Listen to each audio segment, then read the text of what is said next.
আসসালামু আলাইকুম। আমি নোয়াখালী বিজ্ঞান ও প্রযুক্তি বিশ্ববিদ্যালয় থেকে তানজিনা তাবাসসুম বলছি।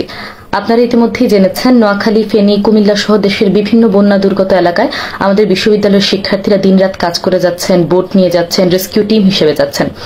আমাদের বিশ্ববিদ্যালয়কে গতকালই আশ্রয়কেন্দ্র হিসেবে ঘোষণা করা হয়েছে।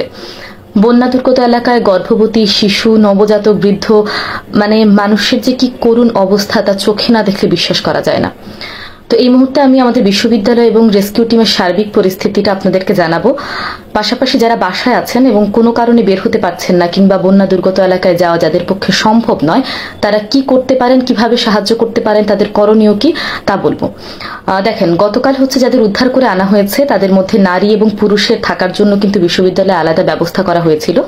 নারীরা ছিলেন বিশ্ববিদ্যালয়ের অডিটোরিয়ামের নিচতলায় এবং পুরুষদের জন্য থাকার ব্যবস্থা করা হয়েছে দোতলায়।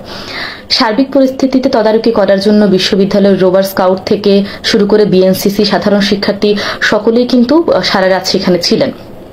সেখানে শিক্ষার্থীরা প্রায় 250 মানুষের জন্য খাবারের ব্যবস্থা করে।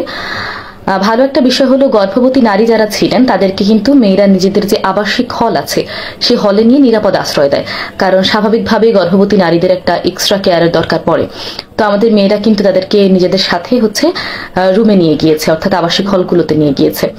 বিশ্ববিদ্যালয়ের মেডিকেল টিম সকল মানুষকে স্বাস্থ্যসেবা দিয়েছে, কালকে আজকেও দিয়ে যাচ্ছে।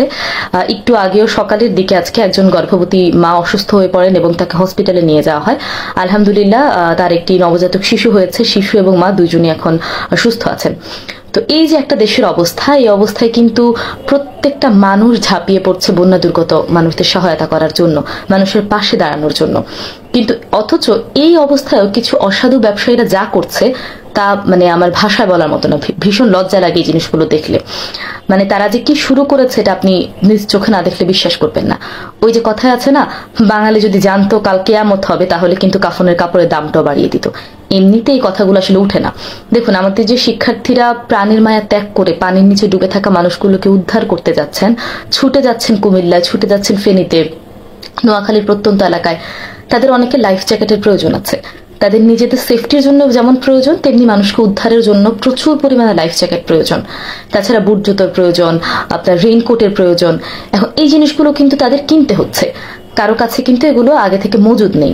বিশেষ করে নোয়াখালী, ফেনী এবং কুমিল্লার কিছু কিছু জায়গায় বন্যা হচ্ছে, যারা আগে কখনো বন্যা ওইসব এলাকায় হয়নি। আমরা জানি এই বন্যার কারণ কি। এইসব এলাকার মানুষজন কিন্তু বন্যার জন্য আগে থেকে প্রিপেয়ার্ড না, তারা প্রস্তুত না, তারা জানেন না কিভাবে কি করতে হয়। তাদের কাছে লাইফ জ্যাকেট নেই, বুট জুতো নেই, সেখানে নৌকা নেই। শিক্ষার্থীরা কিন্তু এগুলোর ব্যবস্থা করে সেখানে নিয়ে যাচ্ছে। গতকাল আমার ডিপার্টমেন্টের এক ছোট ভাইয়ের কাছে জানতে পারলাম, তার মেসেজে দেখলাম যে তাদের বুট জুতা প্রয়োজন ছিল।